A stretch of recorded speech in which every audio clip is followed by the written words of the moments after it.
تو آقا کریم صلی اللہ علیہ وسلم فرمایا کہ ایسا کرو تم اسلام قبول کر لو۔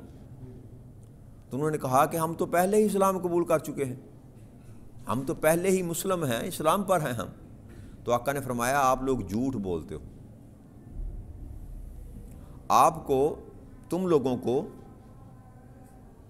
اللہ، حضرت عیسیٰ علیہ السلام کو اللہ کا بیٹا پکارنے اور صلیب کی پوجا کرنے، عبادت کرنے اور خنزیر کا گوشت کھانے نے منع کر رکھا ہے اسلام میں داخل ہونے سے۔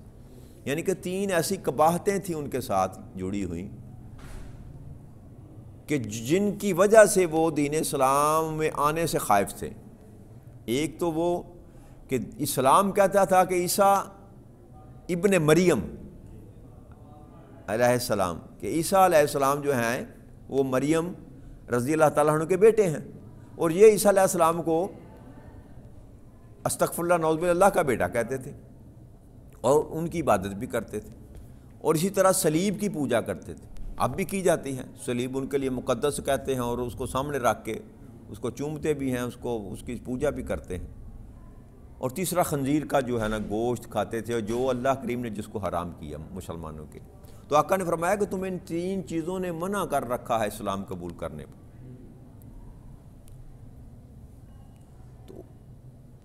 تو کہنے لگے اگر عیسیٰ اللہ کے بیٹے نہیں ہیں تو پھر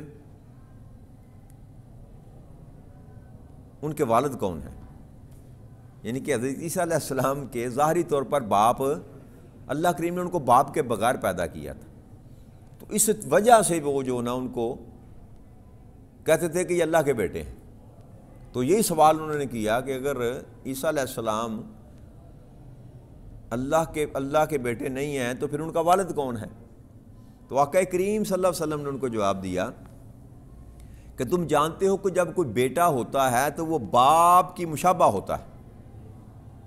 بیٹا جو ہوتا ہے اس کی کچھ نہ کچھ مشابہت عادات میں، اطوار میں، شکلوں میں وہ اپنے باپ کی طرف جاتا ہے۔ وہ دیکھ کر پہچان سکتا ہے بندہ، اس کی گفتگو سے، اس کی شکل سے کہہ سکتا ہے تو فلاں کا بیٹا ہے۔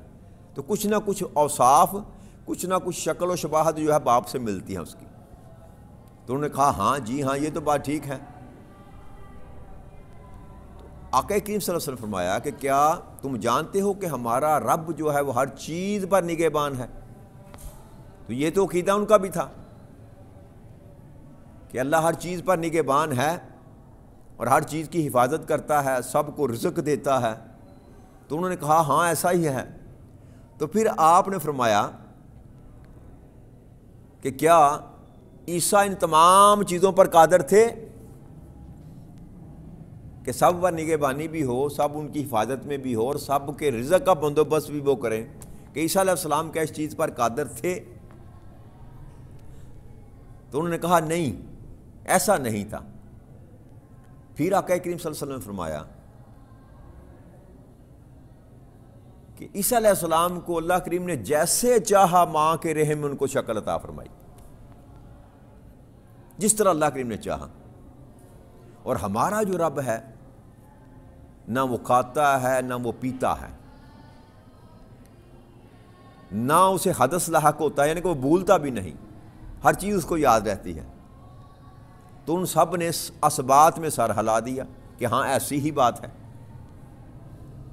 تو پھر آقا کریم صلی اللہ علیہ وسلم نے فرمایا کہ تم جانتے ہو کہ عیسیٰ علیہ السلام کو ان کی والدہ نے ایسے ہی اٹھایا رکھا جیسے دوسرے بچوں کو مائیں اٹھا کے رکھتی ہیں پیٹ میں، پھر ایسے ہی جنا جیسے ایک عورت اپنے بچے کو جنم دیتی ہے،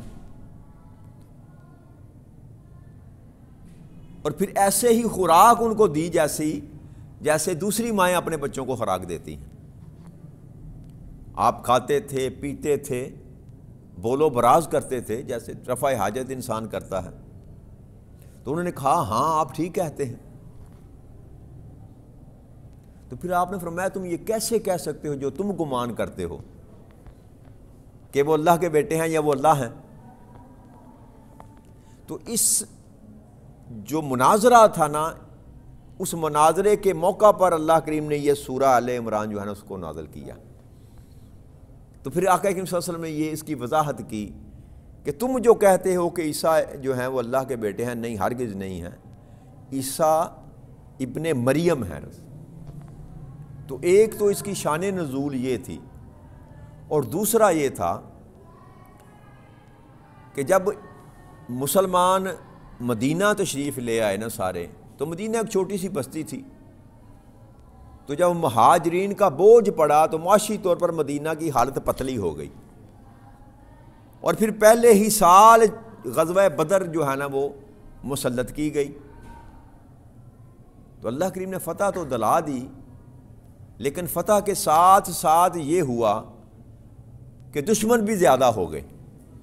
پہلے مکہ میں تھے تو صرف مکہ کے لوگ دشمن تھے، جب وہ مدینہ میں تشریف لے آئے صحابہ کرام اور نبی اکرم صلی اللہ علیہ وسلم، تو مشرکین کے ساتھ جب جنگ ہوئی، ان کو شکست ہوئی، تو وہ تو دشمن تھے، جو یہودی یہاں پر آباد تھے، جو منافق یہاں پر آباد تھے، وہ بھی دشمن ہو گئے، اور کچھ جانے دشمن اور کچھ ان جانے دشمن۔ دشمنوں کی تعداد بڑھ گئی، مالی مسائل بھی کم تھے،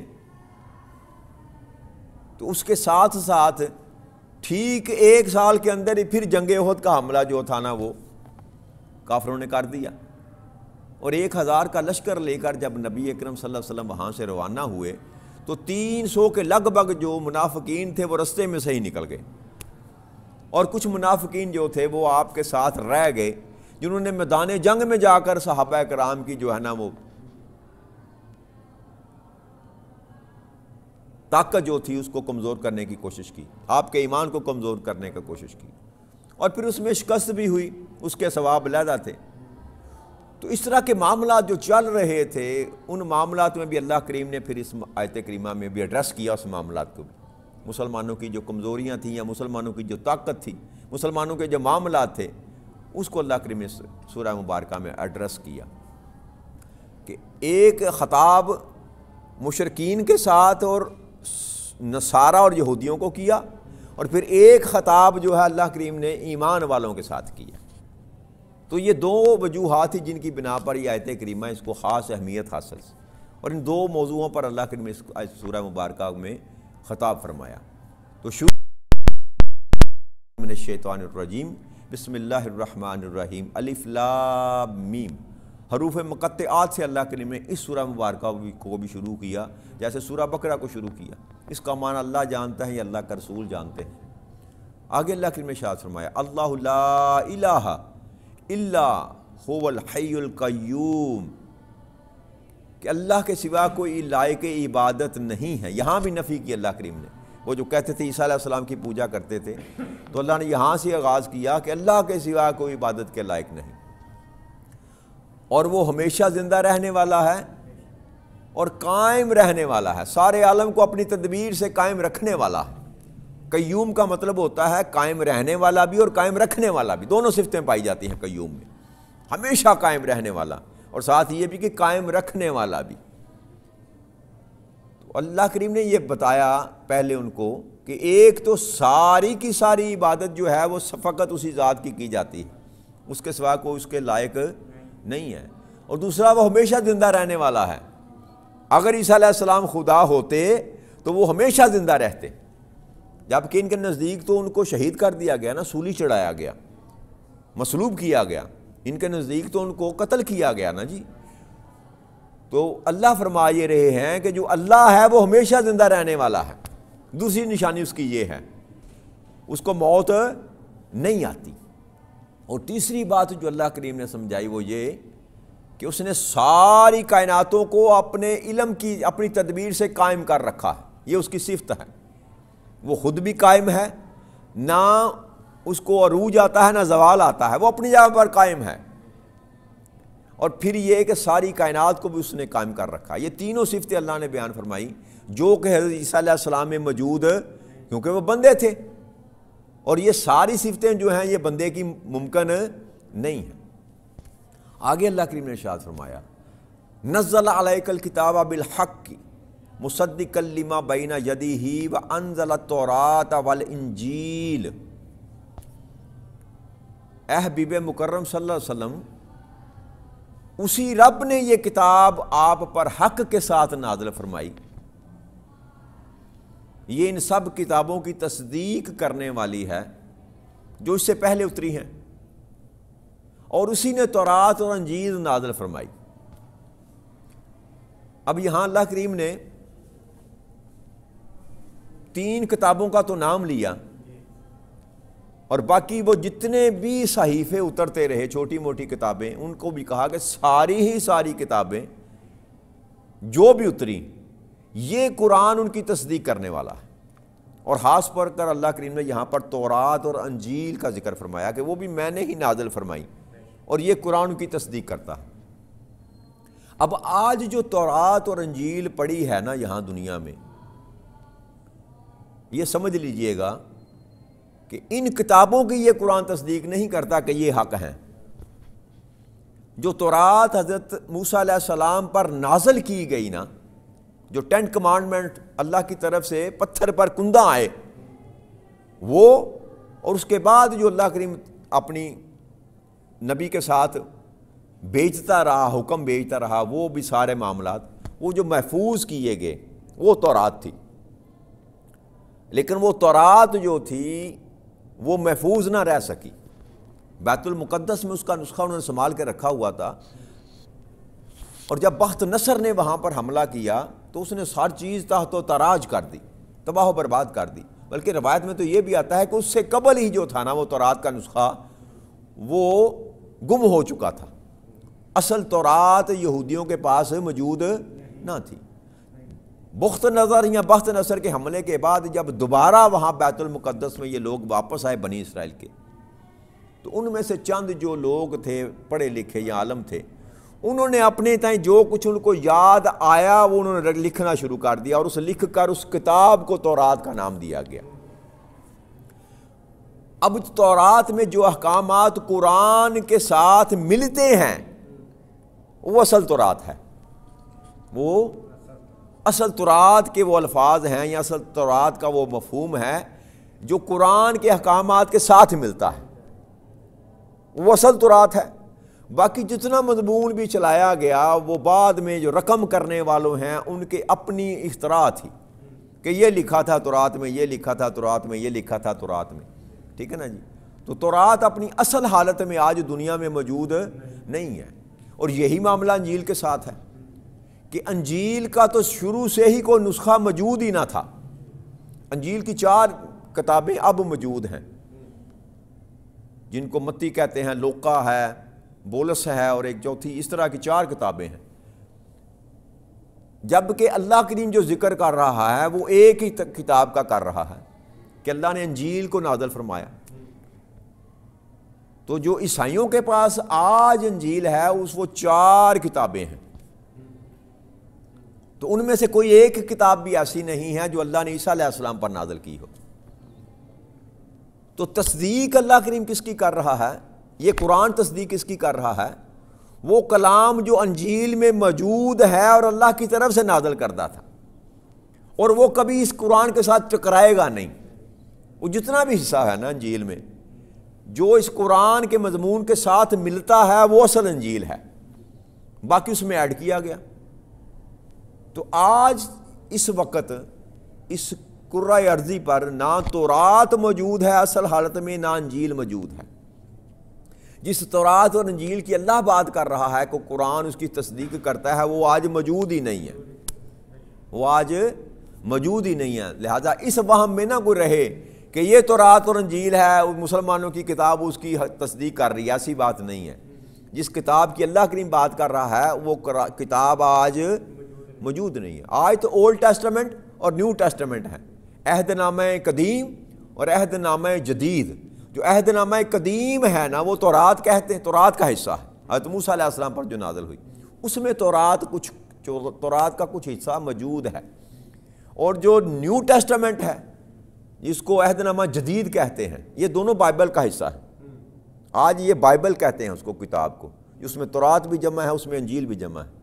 تو نیو ٹیسٹمنٹ جس کو جدید عہد نامہ کہتے ہیں وہ ہے جو تورات جس کو کہا جاتا ہے، انجیل کہا جاتا ہے، تو وہ بھی اپنی اصلی حالت میں موجود نہیں ہے۔ تو یہ کہنا کہ قرآن تصدیق کرتا ہے، لیکن قرآن تصدیق کرتا ہے اس کتاب کی جو موسیٰ علیہ السلام پر آئی، اس کتاب کی جو عیسیٰ علیہ السلام پر آئی، ان کتابوں کی نہیں، ان کتابوں کی نہیں، کیونکہ یہ انسان کی لکھی ہوئی ہے، اور یہ بات ثابت ہو چکی ہے۔ اظہر من شمس ہے کہ موجودہ بائبل جو ہے وہ انسانوں کی لکھی ہوئی ہے، کوئی 60 سال بعد لکھی گئی تو انجیل کوئی 40 سال بعد لکھی گئی، تو یہ جو تورات ہے یہ تو پتہ نہیں کئی 100 سال بعد لکھی گئی حضرت موسیٰ علیہ السلام کے جانے کے بعد، تو اس لیے یہ دونوں کتابیں ہی اپنی اصلی حالت میں موجود نہیں ہیں۔ تو یہی بات کو ختم کرتے ہیں، اس سے آگے اللہ کریم نے چاہا تو اسی مضمون کو لے کر کل چلیں گے۔ وما علینا الا البلاغ المبین۔ السلام علیکم ورحمۃ اللہ وبرکاتہ۔